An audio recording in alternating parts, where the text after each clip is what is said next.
It's the Security Weekly News, and it is episode 327. I'm Doug White, and it's Friday, the 22nd of September, 2023. We've got Passkeys, bots, hotels, conning the con man, TrendMicro, Hawaiian pizza, Aaran Leyland, and more on this edition of the Security Weekly News. This is a Security Weekly production for security professionals by security professionals. Please visit securityweekly.com/subscribe to subscribe to all the shows on our network. We interrupt our program to bring you this important message. It's the show that keeps you up to date on the latest security news twice a week. Your trusted source for accurate security information and expert analysis. It's time for Security Weekly News. Are you constantly thinking about how to keep your enterprise as secure as possible? Get to know Chrome Enterprise, the trusted browser for security-conscious professionals like you. Its ease of use for IT and security teams and added access controls protect the remote, extended, and hybrid workforce, keeping your entire enterprise safe. Don't settle for a browser that compromises your organization. Visit securityweekly.com/Chrome Enterprise now to learn more and start protecting your enterprise like never before. Why does multi-factor authentication have to be a pain for users? It doesn't. Beyond Identity is the most secure MFA on the market and the easiest to use. They ensure that every authentication is multi-factor by default, with phishing-resistant factors that secure access from the start. Beyond Identity safeguards organizations from breaches, data loss, and fraud by eliminating weak phishable authentication factors like OTP and SMS push codes. Go to securityweekly.com/Beyond Identity to get a free demo. That's securityweekly.com/Beyond Identity to get a free demo today. All right, welcome to the Security Weekly News. So this first story is annoying to all of us who fly about here and there, and most of us do, I think. Perception Point issued a report earlier this month about an info stealer campaign that was focused on the hospitality industry, which used social engineering to deliver info stealers. I mean, basically what they were doing was they contact the hotel and ask to book a room. So classic stuff. And then they basically say they need to send over a bunch of important documents about the room for some reason, like medical stuff or some special need for a traveler. And, and then they, instead of sending like a document, they actually send a URL, which says click here to download the documents. Okay, and so the hotel people do it. Well, the URL, of course, is an info stealer, which collects credentials and sensitive data and financial info or whatever else they can. Well, so Akamai added to that report this week saying that the attack is actually much more sophisticated than what it first appeared, and it's actually targeting the customers of these travel industry type entities. So it included travel agents, hotels, all kinds of stuff. Well, so the next step, and you probably already guessed it, is to send out messages to guests of the hotel, wait for it, on the hotel's virtual stationery. So they basically, compromise the system, use the hotel's email, hotel's files, et cetera, to create messages that look like they came from the hotel. And it asks you to verify your credit card and basically uses all those typical best tactics, fear and speed, to get you to do it. I mean, how many times have you been traveling and you got a message with some issue that you went, oh, no. You're running through the Munich airport after drinking too much and oversleeping, and then, a message pops up while you're on the train to the Munich airport that says your flight's been changed and you need to click this link to rebook. I mean, I've been there plenty of times. I've run through the Munich airport more than a few times. And, that link pops up right when you've got your bags and you're running and you're sweating and you're like, I'm going to miss this flight. And it says, click here to rebook. I mean, basically these that they were sending out say you need to confirm your room or it's going to be canceled. And again, imagine you're sitting in that sweaty hot cab from the airport after a 9-hour flight with a baby that can outscreen Susan Backlany. Too soon? You know who Susan Backlany is, right? The opening of Jaws. See what I did there? The opening of Jaws. I slay myself. Oh, I did it again. Anyway, these are tough, right? We've all been there, and sometimes the link is real. I mean, I get real-looking links that are saying the exact same thing. Sometimes it's a reminder for your check-in a week from now because you got the date wrong, and now you don't have a hotel room in Paris during the busiest week of the season. Yay! But anyway, you might want to remind your people about these kind of scams and this more sophisticated one that's going to hit you while you're really kind of stressed anyway.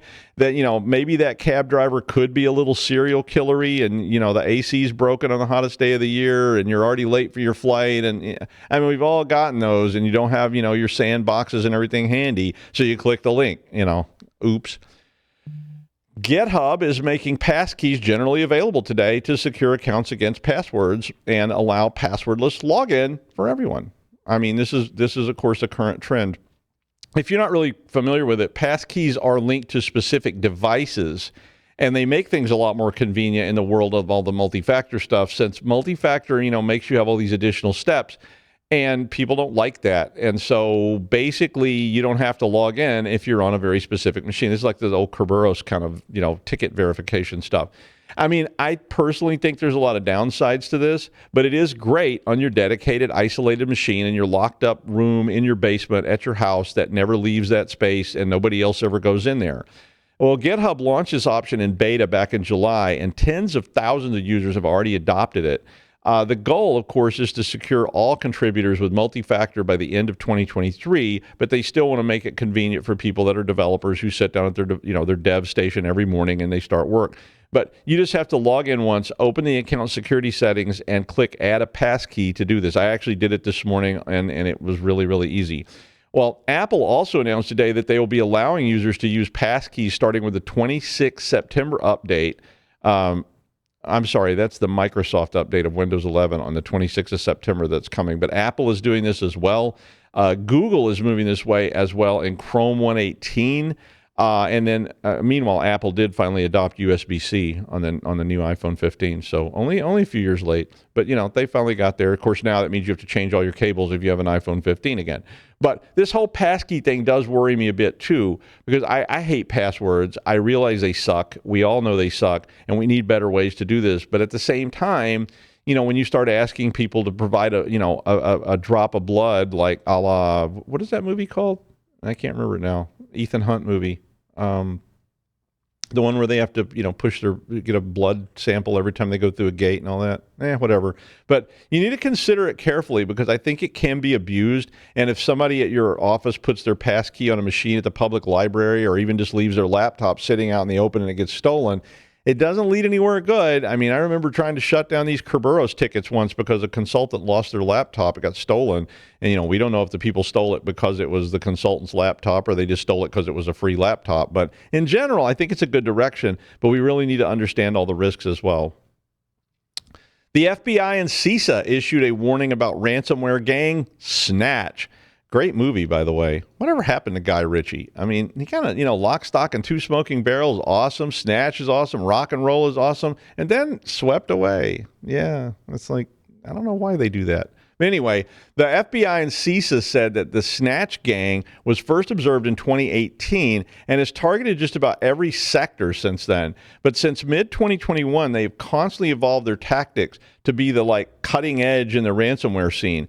So they run a ransomware as a service model, and of course that's big business. I mean, they have demanding customers, they got HR, they've got help desks, they got all this kind of stuff because they're selling ransomware as a service. So, you kind of have to constantly shift tactics to ensure that people are going, this will work. I'm not paying you money unless it does, and so forth. So shortly after the release of the alert yesterday, Emisoft issued a tweet that showed a screenshot on Snatch's extortion blog, which alleged that the Florida Department of Veterans Affairs was their latest victim. Now, the Veterans Affairs group in Florida has not confirmed this, according to the article. Snatch is famous for using custom ransomware, which reboots a device into Windows safe mode, which then allows circumvention of antivirus and endpoint protection, and then encrypts files with the fewest services running. So it's, optimized for your protection, I guess. The alert said that Snatch generally relies on RDP weaknesses, which, okay, that makes sense. And they also use brute force techniques to get admin access on the network. But they also said that they sometimes simply bought compromised credentials from the dark web forums and marketplaces to get access because they're selling it. The gang could spend up to 3 months in your network before they actually ransomware you, and they often use that time to exfiltrate data and ensure the widest deployment of the malware. They typically use Russian hosting and Russian VPN services. So, hopefully you're prepared for these kind of things, but this is definitely a very powerful business model, and it's obviously going to be out there threatening us for a while. Another study that came out this week by Netacea said that 72% of the organizations they surveyed had suffered bot attacks. And these bot attacks originated, a large number of the bot attacks originated in China or Russia. Around 70-something percent were from China. Another 66% said they were Russian. The study said that the average business loses 4.3% of online revenues every year to bots, which represents around 85.6 million. I was rather surprised at that. I didn't realize that it was so prevalent. But the survey was 440 businesses that had average online revenues of $1.9 billion with a B across the travel, entertainment, e-commerce, financial, and telco sectors in the United States and the United Kingdom. The survey found that it takes 4 months on average to detect bot attacks, with 97% of the respondents admitted it takes over a month to react after they find out they're being attacked. 40% reported attacks on their APIs, and that attacks on mobile apps have now overtaken the website attacks for the very first time. And this is a study that they've been doing for 3 years. So all of a sudden, mobile apps are getting more focused than regular website servers, which, of course, to me, mobile apps are always more risky. But basically what they're doing is the bots quietly target APIs and websites or apps, and then they do all kinds of stuff, of course. They can damage your performance. They can damage your reputation. They can do, whatever you want the bots to do.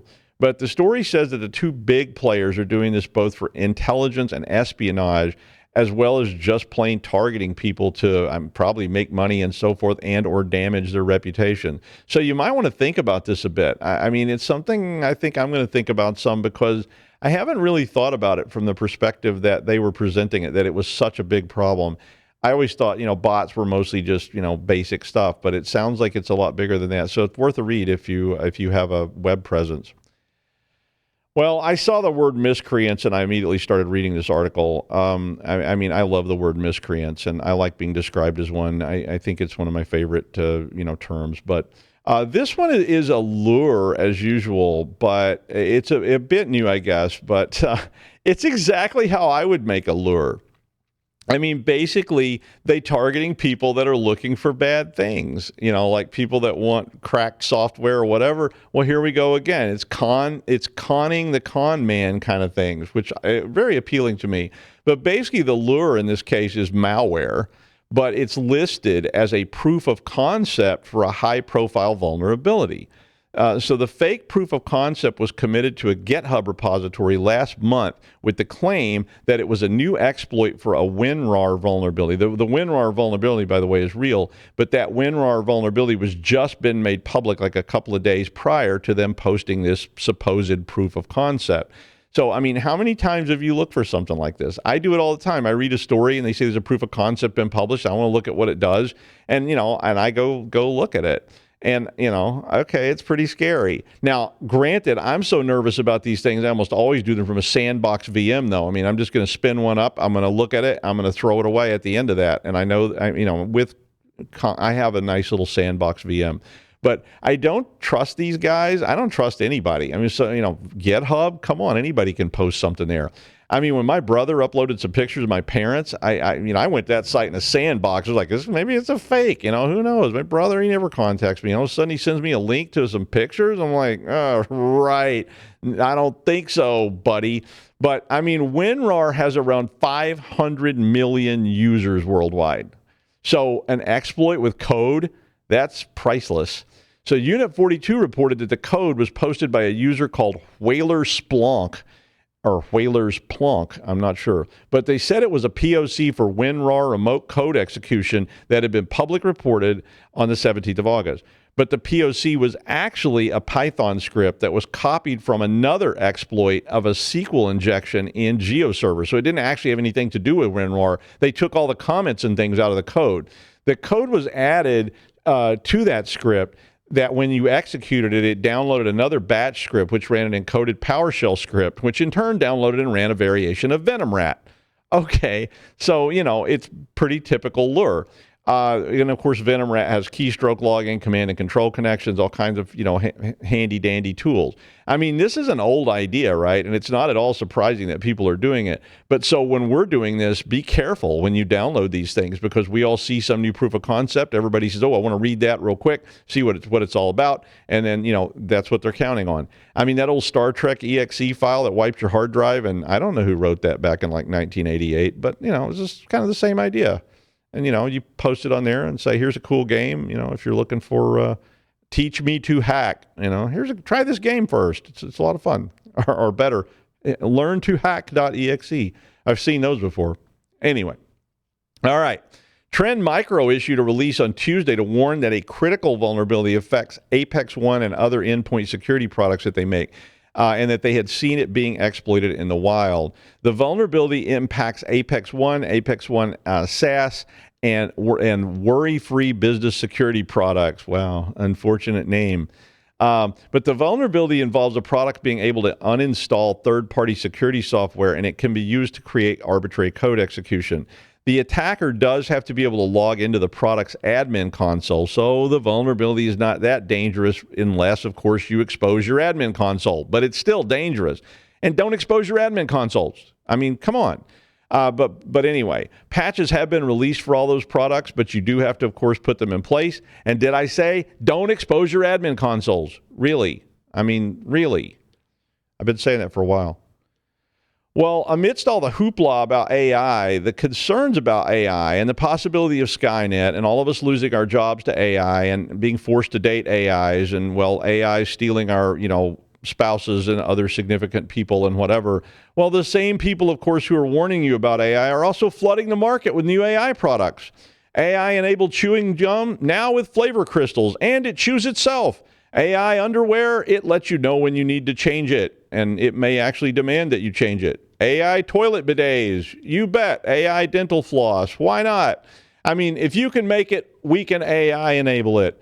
Why not? Well, this week, the big tech people launched all sorts of new AIs just after they were at a hearing in Washington about the dangers of AI.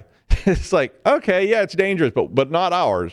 Well, Google's now said that Bard can summarize the files from Gmail and Google Docs, but then users showed it making up emails that were never sent. Like, it's an AI. It can do whatever it wants. Hey, Alicia, did you just tell my boss to suck it? I think you just got me fired. You didn't? Wait, no, they're telling me I'm fired. Oh, you have an email that says I'm not fired? Where did that email come from? Wait, that's not a real, wait, they hired you instead? What, they hired you, Alicia? What the hell? Well, Congress is holding hearings. The EU is going to regulate. The U.S. loves and hates AI equally, depending on whether or not it agrees with my current opinion about pineapple pizza, that kind of thing. Apple, Microsoft, everybody's adding AI to their devices and updating the AI that was already there. So AI is now costing AI jobs. I mean, is AI on AI violence a thing? It probably will be. I mean, like my AI can beat up your AI, and I'm going to hire an AI to defend me from your AIs and okay. Well, like most rushes, a lot of damage gets done during the rush, like the gold rush or the uranium rush or whatever. I mean, right now, copyrights are being violated left and right for training data sets, et cetera, et cetera, et cetera. Yesterday, I said, hey, Sheila, order me some cat food. And Sheila said, order it your own self, you lazy bastard. And why don't you get a job, you bum? But I mean, it's going to be a bumpy ride during the rush, and Skynet may or may not happen. Probably not, but then again, it could happen. I mean, I could see it. Well, live from the Tower of London and filmed before a live studio audience, it's Aaran Leyland. Hey, Dr. Doug, how's it going? I'm just about recovered from my trip to the Tower of London last night. A lot of people throughout history have said that. Right. Like, these arms will grow back, right? I actually suggest anybody that comes to London does actually do a tour of the Tower of London with the human mortars or beefeaters or whatever they're called. They're pretty fun. I have. The tower was not fun. No, the tower was a prison. People don't know that, though. It was a prison and torture chamber. Right. And the Cray twins, are they quite famous over in America, the famous British London gangsters? I don't know. I don't think so. They were some of the last prisoners ever to be killed in the Tower of London, and that was only back in 1950. I think Guy Fawkes was in the Tower of London even. Yeah, right. And I can't say that, can I? Can't say. Oh yeah, I wish that worked out better. Oh, come on. We love Guy Fawkes, even if people don't know No, who we he love is. Guy Fawkes. We just don't love the British government. Always have to Yeah, do. it just depends on which government it is and what year. So, Yeah, they're not the worst. yeah, Okay. not even close. Before I get myself into trouble, I'll just do a dance and I'll sort my head out. Okay. So today we have the Fediverse. What is it? What is it? What's it for? And how does it work? And I wrote so much here, but at the end of the day, the Fediverse, all I can think about is Kevin Federline. What is that dude up to? Does anybody know him? Get him to give me a call. What's up, Fediverse? So anyway, Fediverse is seen as a potential solution to escape the constraints and concerns of mainstream social networks. And I'm sure, like most of us, I've completely had enough of the big social media platforms. Would love to come off them. I would also live to bring my friends with me, but I don't know. But and recently as well, I don't know about you, but loads of my friends have been getting ban hammers off the social media platforms for posts they put on over a year or so. But anyway, so it stands for Federation plus Universe squashed together, and unfortunately, possibly nothing to do with Kevin Federline.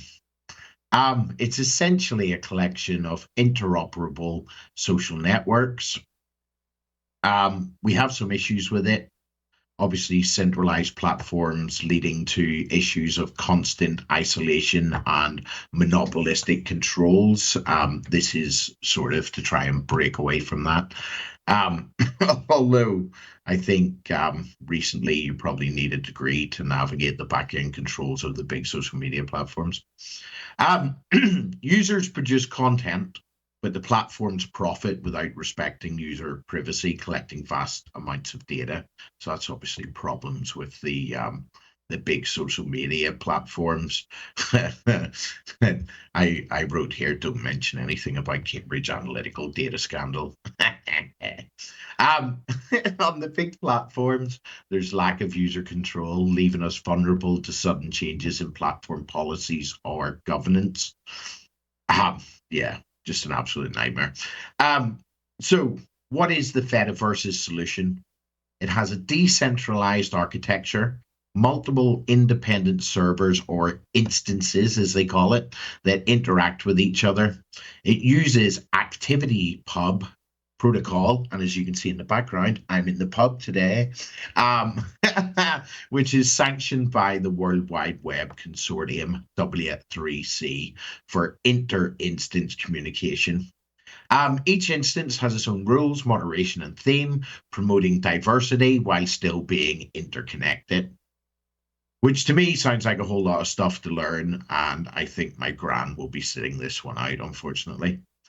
For the average user, users can interact with other users from different services in the Fediverse, breaking boundaries between the social networks, which kind of sounds like the Power Rangers, but whatever.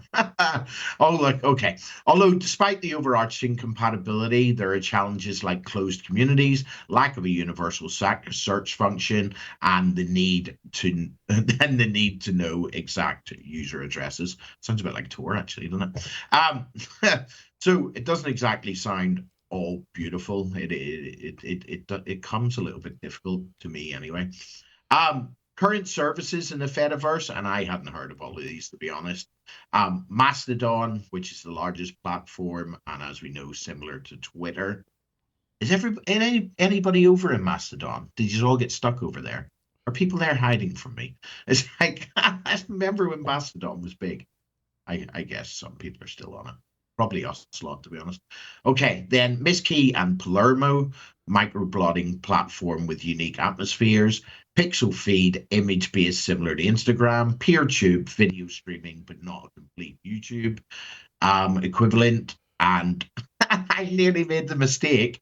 Funk Whale, try saying that after a few cocktails, is an audio streaming akin to SoundCloud or Spotify. Also Lemmy and Kbin, which I had no idea about, but apparently platforms for link aggregation similar to Reddit.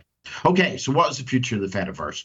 WordPress's support of the ActivityPub protocol signifies growing interest in the Fediverse. Apparently, big players like Automatic, who are the owners of WordPress and Tumblr, also Mozilla, Medium, and Flipboard are exploring the Fediverse.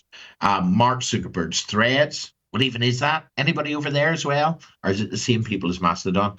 But apparently the Zuckerberg promises to adopt ActivityPub, potentially bringing hundreds of millions of users into the Fediverse. I don't know. Is there anybody out there? Okay, a concern is the potential influx of a massive user base into the Fediverse, which raises concerns about preserving the unique cultures and values of existing communities. Okay, so the Fediverse from a cybersecurity perspective and what it means to us.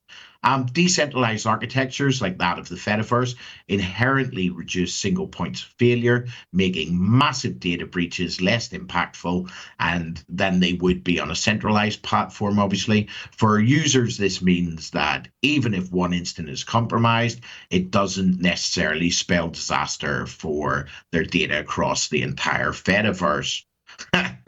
Which sounds nice, as my uncle seems to get his Facebook hacked every other day, and I don't know what you're clicking on, Uncle Mark. Called you out, saws. Okay, one of the most significant advantages for users in the Fediverse is the potential for enhanced data privacy, unlike centralized platforms, which often aggregate vast amounts of user data for advertising and other purposes. Decentralized instances can allow for more granular control over personal data. However, this can vary by instance. So users need to be proactive in understanding the data policies for each instance they join. Sounds like a load of hard work, to be honest. I don't know. Somebody let me know. The use of the ActivityPub protocol, the standard set by W3C, ensures a level of uniformity in the communications across instances. However, as we know, standards don't always equate to security. The implementation can introduce vulnerabilities if not correctly managed, just like everything else, to be honest. Users need to be aware of potential risks in the federated environment and ensure that they're interacting with trusted instances. Honestly sounds here like we're going to have to pay in our own knowledge for security, which isn't always helpful because I don't know about you, but I like my security to be really easy. Decentralized platforms like the Fediverse grant individual communities, as I said, known as instances, the power to create and enforce their own rules. Obviously, this can be a double-edged sword. On the one hand, it allows communities to build safe spaces without interference from platform Nazis. Oh, I didn't say that. From platform-wide policies. On the other, it could enable malicious actors to set up instances that may harbor harmful activities. Users must be discerning, good word, about which instances they join and interact with.